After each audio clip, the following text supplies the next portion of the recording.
Bem, é uma alegria estar começando mais um momento aqui no canal Viver Brasil. Primeiro, boa tarde, boa noite, bom dia para você que está acompanhando essa programação. Meu nome é Gustavo César Oliveira e a gente está em nenhum momento muito específico em Belo Horizonte. A razão da gente estar fazendo esse bate-papo é justamente por conta de algo que está se movendo na nossa cidade. E para poder falar um pouco sobre essa questão, a gente está aqui com dois convidados para lá de especiais. Um é o vereador Vanderlei Porto, vereador de Belo Horizonte, e ele também é o autor da lei da chamada Times Square de Belo Horizonte. E para falar sobre essa questão, a gente tem um outro convidado aqui, que é o publicitário e empresário Fernando Campos, da Solution Comunicação.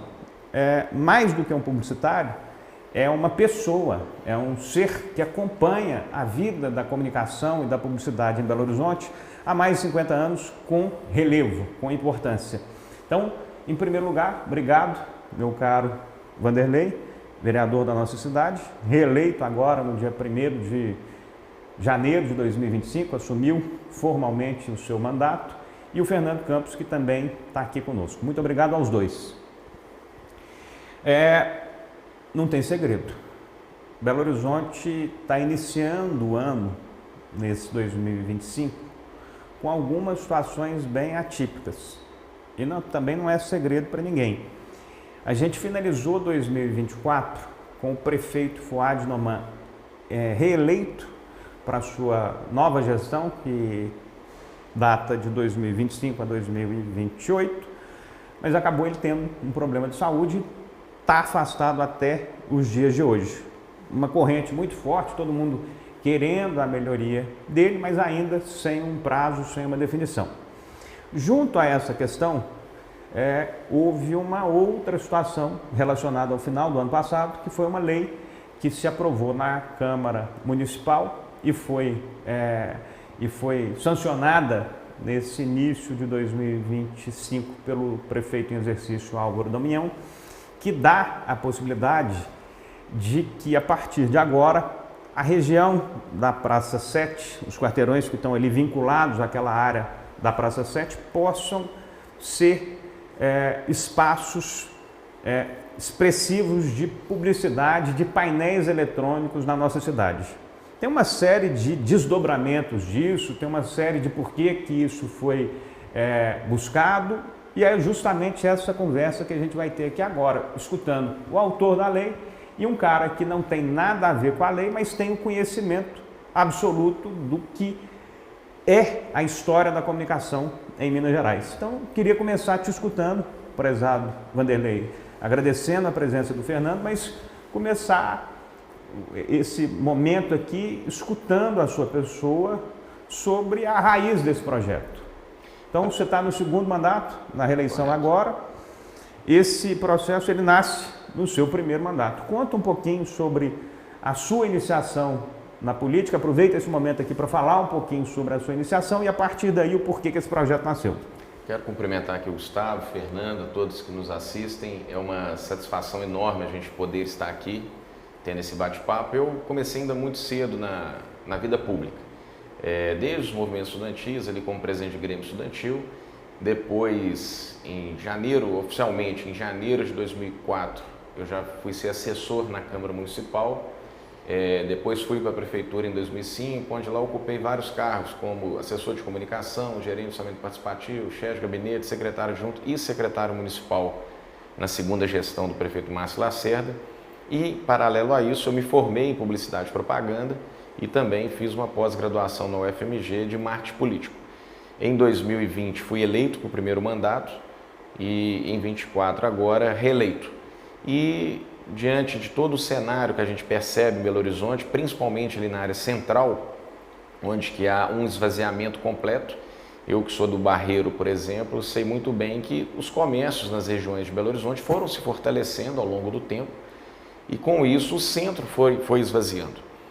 Lá no Barreiro mesmo, e acredito que em Venda Nova também, tinha sempre uma expressão, né? Hoje eu tenho que ir na cidade, hoje eu tenho que ir em Belo Horizonte, e isso foi se perdendo porque as regiões foram crescendo, se desenvolvendo, como tem que ser, e o entorno da Praça 7 esvaziado, lojas fechadas. E aí, como pensando ali, o prefeito, o Fuad até anunciou um projeto de revitalização do centro, que vai ser importante, e pensando algo ali que pudesse agregar, nós então fizemos um movimento, que foi aprovar uma alteração na lei, no Código de Postura, criando uma área de promoção no entorno da Praça 7. O que é isso? Fazendo com que a lei permita que sejam instalados painéis de LED ali nos prédios do entorno. Tivemos vários cuidados com essa lei. O primeiro é que os prédios que forem tombados pelo patrimônio, além do licenciamento da prefeitura, para que o licenciamento seja concluído, ele tem que passar pelo Conselho Deliberativo do Patrimônio Cultural. Então ali é mais uma burocracia que a gente criou propositalmente para resguardar alguma situação, e também que cada prédio possa ter ali apenas 30% da sua fachada ocupada, e garantindo ainda a prefeitura, em cada painel que for instalado, 1 hora de inserção gratuita para a prefeitura, onde ela vai poder anunciar ali, um exemplo, campanha de vacinação, questões de utilidade pública para a cidade. Então teve todo esse resguardo, e pensando que ali possa ser um ponto de potencial para turismo, gerando renda, gerando movimento, porque hoje não justifica uma pessoa, eu vou sair do Barreiro, vou lá na Praça 7, para ver o que na Praça 7? Então, criando atrativos para que possa movimentar ali aquele centro, e também gerando economia. A prefeitura ela recebe com licenciamento dessas placas, e lembrando, algumas pessoas têm dúvida assim, mas tanta coisa para a prefeitura investir, ela vai investir nisso? Não, a prefeitura não vai investir 1 centavo nisso, não tem dinheiro público nisso. E até para que dê certo, a gente depende exclusivamente da dinâmica do mercado. Ou seja, empresas captarem pontos, ou o próprio prédio, se quiser comprar uma placa, um painel e colocar, se instalar, vai licenciar. Ou seja, então, a gente depende agora da iniciativa privada para que dê certo esse ponto e a gente alcance esse objetivo. Então, ou seja, você falou que tem o cuidado com a questão arquitetônica e do ambiente físico a partir das próprias equipes aí vinculadas à prefeitura, a questão econômica, que vai trazer recurso, que vai trazer desdobramentos nesse sentido, e a questão da própria movimentação que vai criar ali. Por exemplo, só para que a gente entenda, tem um volume de placas já pré-estabelecidos ou já mapeados que podem ter um alcance máximo ali, ao mínimo, 5 placas até 500 placas? O que tem de perspectiva para essa área da Praça 7? Ali vai depender muito do que eu falei, porque alguns prédios são tombados. Então, se o Conselho do Patrimônio vai liberar isso ou não... Isso ainda não foi visto? Não foi visto. Então, assim, vai depender, agora que a lei está em vigor, vai depender do início dos processos de licenciamento, né? Então, pode ser que tenha prédios que o patrimônio vai concordar em ter, o Conselho, e o Conselho ele é misto, né? Tem pessoas da sociedade civil e do poder público.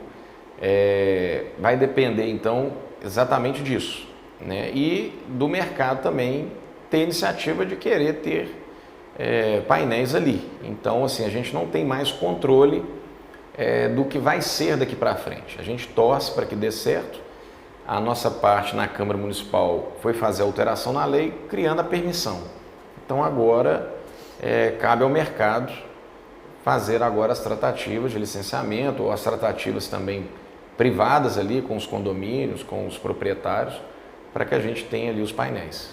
Desse período de colocação da lei na Câmara, aprovação e agora sancionado pela Prefeitura de Belo Horizonte, o que houve de questionamentos mais específicos que fizeram talvez vocês refletirem em algo ou não? Teve algum tipo de colocação que teve valor, que não fosse apenas gritaria, que tivesse sensatez? Na verdade, assim, hoje em dia nós estamos vivendo um momento político no país bem conturbado, né? Hoje é tudo um extremo para lá, um extremo para cá. E esse projeto, quando ele foi tramitado na Câmara, ele teve uma resistência muito forte da esquerda. E desde então que esse projeto foi tramitando, ele foi tendo o abraço dessa ideologia política, né? Vamos dizer assim. E o interessante que eu acho que se você for agora na Praça 7, você vai ver vários prédios pichados, por exemplo, e pichações lá no alto, como se fosse algo, até uma publicidade, Fernando. Mas eu nunca vi nenhum arquiteto, nenhum urbanista questionando as pichações da Praça 7, ou seja, as pichações, elas não descaracterizam, então, o que nós temos lá de patrimônio? Essa é a pergunta que eu faço para qualquer movimento contrário. Agora, na hora que você fala de modernidade, inovação, o uso das novas tecnologias, aí não, aí já não pode, porque nós temos que... preservar a identidade. Nós temos que manter o apelido de Roça Grande aqui em Belo Horizonte. Foi o mesmo enfrentamento que eu tive, por exemplo, eu que sou da causa animal, quando eu decidi reduzir o fim da tração animal de 10 anos para 5. Ou seja, daqui 10 meses, em 22 de janeiro de 2026, nós não podemos ter mais carroças em Belo Horizonte. E aí nós tivemos o mesmo enfrentamento do mesmo grupo político, que é contrário, ou seja, tudo que é inovação, tudo que é modernidade, não pode. Nós temos que manter as características de 100, 200 anos atrás. E não é o correto, né?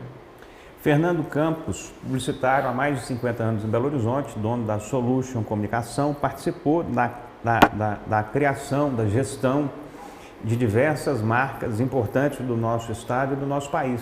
Ficou durante 20, 30 anos associado a este caminho na Localiza. Tem clientes importantes na nossa cidade do setor produtivo, como é o caso, por exemplo, da Patrimar, que é uma construtora associada a essa questão do plano diretor também, que tem que ser revisto para Belo Horizonte avançar. Mas a razão que eu te pedi para vir aqui hoje no canal Viver Brasil, prezado Fernando Campos, não foi apenas essa sua importância no mercado publicitário ou na comunicação em Minas. Foi por entender que você, como cidadão e como pessoa, pelo seu percurso de vida, pela sua idade, se acompanhou uma série de acontecimentos em Belo Horizonte nesses últimos 50 anos da sua vida profissional. Então, a partir deste percurso, entendendo que você, por exemplo, esteve muito próximo no próprio jornal Estado de Minas, quando o Classificados do Estado de Minas representava mais do que o Classificados, representava a venda certa. Então era um volume imenso de classificados ali, que era o Google, que eram as informações que a gente tem hoje digitalmente. Esse tempo mudou, nem existe mais os classificados de hoje, essa história é completamente diferente. Nesse momento de 2025, a gente está passando por uma nova provocação em Belo Horizonte, onde tem essa possibilidade da gente ter um ambiente com um volume maior de propaganda, de comunicação, de iluminação, a partir das placas e painéis eletrônicos que não existiam no volume que tem hoje há 30, 40 anos atrás. O que você pensa disso como cidadão, como um observador e como um atuante, como um empresário atuante na nossa cidade, no nosso estado? Eu queria que você contasse um pouquinho sobre como é que você está enxergando isso, observando isso e desejando algum fim. Muito bem. Gustavo, primeiro, obrigado pelo convite. Ao me convidar, você convida o nosso setor. Eu tenho a honra de estar aqui representando a história recente da propaganda, onde tem em Belo Horizonte grandes publicitários. Vários deveriam estar aqui, inclusive, para poder nos ajudar nessa conversa. Mas, enfim, estamos aqui. Queria cumprimentar o vereador Vanderlei. Quando cheguei aqui, que eu o conheci, o jovem político. E, é claro, a gente sempre espera que a política se renove e, nessa renovação, que venham novos ares, novas ideias para melhorar o país. Ele é corajoso, trouxe uma ideia polêmica, né? Eu acho que, acredito eu, que uma parte grande da cidade tem zelo pelo patrimônio, gosta da memória da cidade e acredita que isso seja importante preservar. Eu também acho que preservar memória, preservar patrimônio é importante, é a nossa história, né? E, por outro lado, também, eu acho que aí a proposta do nosso vereador, de que Belo Horizonte é uma cidade que eu poderia chamar de uma cidade maravilhosa, porque eu gosto muito daqui, mas que ela vem há muito tempo do mesmo jeito. Ela não tem tido intervenções interessantes para chamar a atenção da cidade, da população, de gente de fora, para estimular o turismo. Então eu acho que o vereador, independente de discutir se é bom ou não, o que eu vejo é que ele está propondo alguma coisa nova para movimentar a cidade. Uma cidade que, acho que a última coisa que nós fizemos aqui, que teve uma intervenção na cidade, foi quando nós fizemos a Avenida Antônio Carlos e construímos lá na frente a cidade administrativa. Eu acho que foi isso que aconteceu. Eu não me lembro de ter tido alguma outra coisa na cidade que chamasse atenção. Tanto que a cidade hoje tem a maior atração turística que tem na cidade de Belo Horizonte hoje é o nosso carnaval, e que é relativamente recente, mas que é um sucesso muito grande, né? Outra coisa que aconteceu foi o movimento dos bares também, que aconteceu muito. Então eu acho que as cidades precisam ter intervenções para melhorar, para crescer, para atrair mais pessoas. E isso vem acontecendo no mundo, em vários lugares. Desde décadas atrás, porque Paris não é a Paris de 200 anos atrás, Londres não é Londres de 200 anos atrás, Chicago não é a mesma cidade de 200 anos atrás. Essas cidades passaram por um processo de renovação, inclusive nas suas arquiteturas. E elas tiveram contratados pelas suas prefeituras fotógrafos em determinadas épocas que fotografavam a cidade para guardar a memória da cidade, para que as novas gerações pudessem entender como que era Paris, como que era Londres antes, como que era Chicago antes. E isso é uma coisa que a gente tem que aprender a conviver. Buenos Aires tem hoje a avenida mais larga do mundo, que é a 9 de Julho. Para que a 9 de Julho surgisse, eles tiveram que demolir vários quarteirões no centro de Buenos Aires, aparentemente destruindo um pouco da história da cidade. Mas o que trouxe isso? Buenos Aires hoje tem a avenida mais larga do mundo, é uma avenida maravilhosa, que eu já tive a oportunidade de várias vezes, onde tudo acontece em Buenos Aires, acontece na 9 de Julho, ela é motivo de orgulho de Buenos Aires, cada pessoa que vai lá fotografa, sai para o mundo todo. Então eu não preciso ir longe, não preciso ir na Times Square. Agora, veja, é preciso fazer isso com muito cuidado. Nós não podemos deixar de ouvir as pessoas. Então eu queria te parabenizar por você convidar ao debate, porque eu acho que essas coisas, elas precisam ouvir mais pessoas. Além dos políticos, além dos publicitários, a cidade não pertence a um grupo pequeno, pertence a um grupo muito maior. E o debate, ele precisa ajudar as pessoas a compreender os propósitos, para que a gente não cometa erros que a gente pode pagar por isso no futuro. Desde o erro de, eventualmente, desfigurar um patrimônio, mas também o erro de deixar uma cidade sem se movimentar, sem fazer nada. Agora eu quero voltar um pouquinho ao tema que me diz respeito mais diretamente, que é a publicidade e propaganda. Nós, publicitários, nós trabalhamos e no nosso ambiente, tudo que nós fazemos é para promover o crescimento, a modernização, a geração de riquezas. Por mais que possa ter algum publicitário com um viés político diferente, mas a propaganda é uma das principais ferramentas do mundo para fazer com que haja mais geração de riqueza. Nós trabalhamos para isso, não é? Nós trabalhamos para isso, para que as pessoas tenham cada vez mais acesso a produtos, mais acesso à informação, para que elas tenham uma qualidade de vida melhor. É para informar, mas sobretudo para vender. Para vender. Então, veja, quando eu comecei na publicidade, e o Tiago, e o Gustavo está sendo muito elogioso a mim, dizendo que eu já tenho 50 anos de propaganda, não tenho estudo. Mas, quando comecei a Solution, há menos de... Você tem o quê? Uns 40? Em torno de 25 anos atrás, a gente basicamente fazia publicidade para televisão, rádio, jornal e outdoor. Hoje nós temos multicanais. E eu não estou nem chegando na internet, não. Na mídia fora da internet, a gente tem multicanais. Então, todas as vezes que surge uma oportunidade para nós nos comunicarmos, vender as marcas, os produtos, é sempre muito bom. Então, numa análise preliminar, eu entendo que o o vereador Vanderlei está propondo é mais uma oportunidade para os nossos estrategistas de mídia pensarem o seguinte: opa, tem uma outra alternativa aqui onde eu posso colocar um anúncio, onde eu posso expor a mensagem, onde eu posso promover vendas. Bom, esse é um lado que a gente vê. O outro lado é que isso deve ser feito com o cuidado que eu acredito que o vereador está fazendo. Eu já li bastante sobre o projeto, tenho acompanhado bastante, e eu acho que esse debate é muito bom.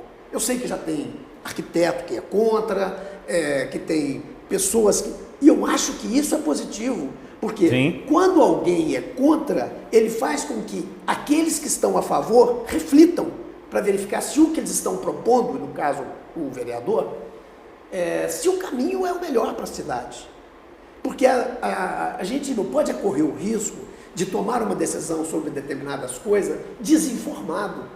Esse é um problema grave que nós temos no Brasil. Pessoas discutem política sem conhecer profundamente o problema, discutem economia sem conhecer economia. E nós não devemos fazer isso, devemos discutir as coisas, dar as nossas opiniões, mas vamos nos informar. Por isso que o seu convite ao debate, mesmo que aqui a gente não esteja detalhando muito as coisas, mas você está promovendo uma provocação à população. Pessoal, procure ver o que é isso, o lado positivo, o eventual lado negativo que possa ter, mas vamos pensar em Belo Horizonte. Temos que fazer o que for melhor para Belo Horizonte, independente se você tem esse viés político ou não, que aliás não deveria haver questões políticas, deveria haver sim, pensar em Belo Horizonte. Por que vende um político? Eu tenho para mim que toda a mudança significativa na sociedade passa pelos políticos. Sim. Não há outra alternativa. Não. A sociedade não muda se não for a partir dos políticos. Porque eles é que estão lá com a capacidade de alterar as leis, de fazer propostas. Com a representação legítima. Representação legítima nossa dos cidadãos. Então eu acho, da população. Então eu acho que o vereador Vanderlei, ele está exercendo o papel dele, de trazer uma sugestão para melhorar a cidade. Ele é um homem correto, um homem sério, está na política há muito tempo. O pouco que eu estou conhecendo dele, percebo isso. Ele não está trazendo nada pensando em mal para Belo Horizonte, em algo negativo. Ele não está pensando nem, acho eu, nem em ganhar dinheiro com isso. Ele está ganhando detratores e naturalmente aliados, que é o mundo político. Então eu acho que a gente deve fazer esse debate com serenidade, pensar na cidade, ver o que pode trazer de coisas positivas para Belo Horizonte. A partir da colocação do Fernando, dessas possibilidades que estão surgindo e de pessoas que estão se posicionando, eu vou usar aqui uma referência de um cara que eu tenho ele como uma das principais referências como cidadão, como ser humano e como o que for.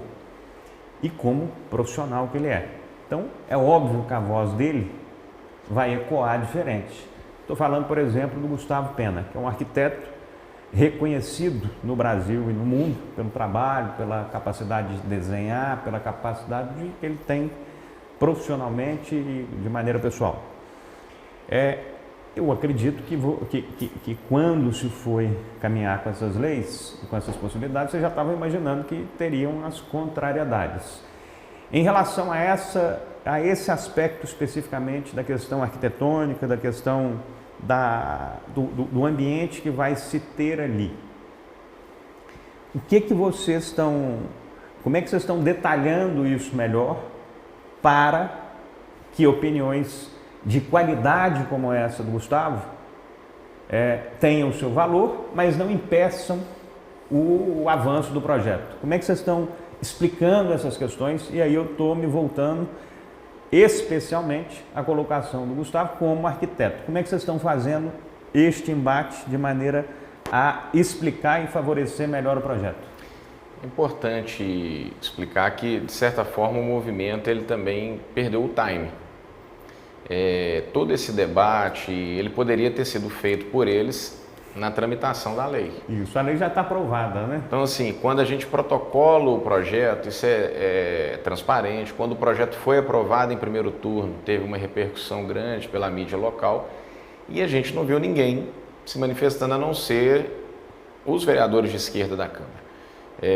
Então, assim, eu acho que a gente estava aberto. Inclusive, o Fernando tocou num ponto importante.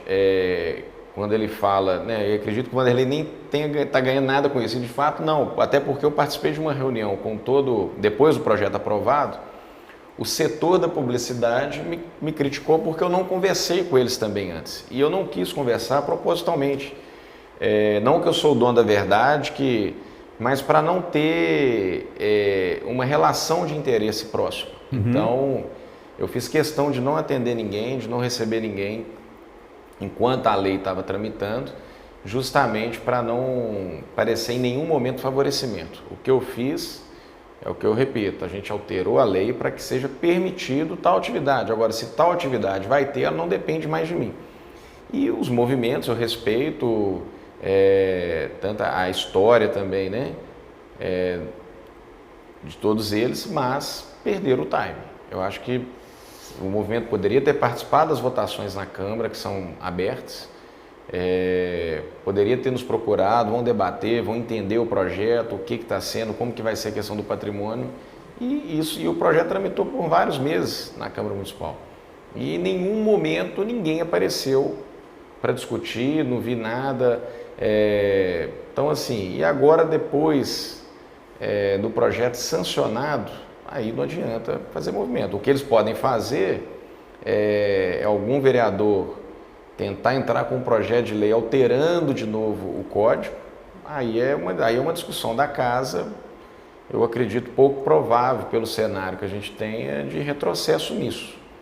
Então, o que eu acho é isso, a opinião ela é válida, mas eles erraram o momento de apresentá-las. Aprofunda um pouquinho nessa questão arquitetônica. O que vai acontecer ali naquela região da Praça 7, então, de maneira um pouco mais detalhada? Pois é, eu acredito, assim, lógico que a gente tem essa preocupação com tudo que é histórico, como o Fernando disse, mas eu acho que as coisas precisam evoluir. Eu, na verdade, eu tenho um pensamento até que para se tornar de fato, né, o projeto recebeu esse apelido de Times Square, teria que ter muito mais painéis do que a lei vai permitir até. A lei vai, como eu disse, ela permite apenas 30% de cada fachada e do prédio que quiser. Então, assim, então fica até difícil dizer o que vai ser se o projeto pegar, porque a gente não sabe a quantidade que vai ter. Pode ser que tenha prédios que não vão ter o interesse que tenham. Então, assim, fica muito, a gente, assim, abstrato discutir como que vai ficar isso. Eu creio que a gente não vai ter perda significativa do patrimônio. Eu acredito que vai ficar muito melhor do que está hoje. Que hoje é uma sensação de abandono de alguns prédios, principalmente a questão de pichação, que está muita lá.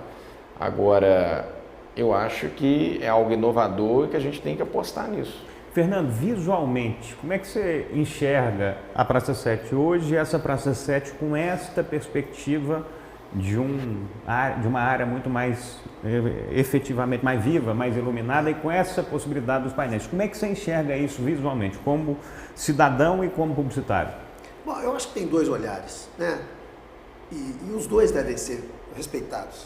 Tem aqueles que defendem a famosa cidade limpa e que preferem ficar ali olhando aquele mesmo visual de 30, 40 anos atrás, então 50 anos.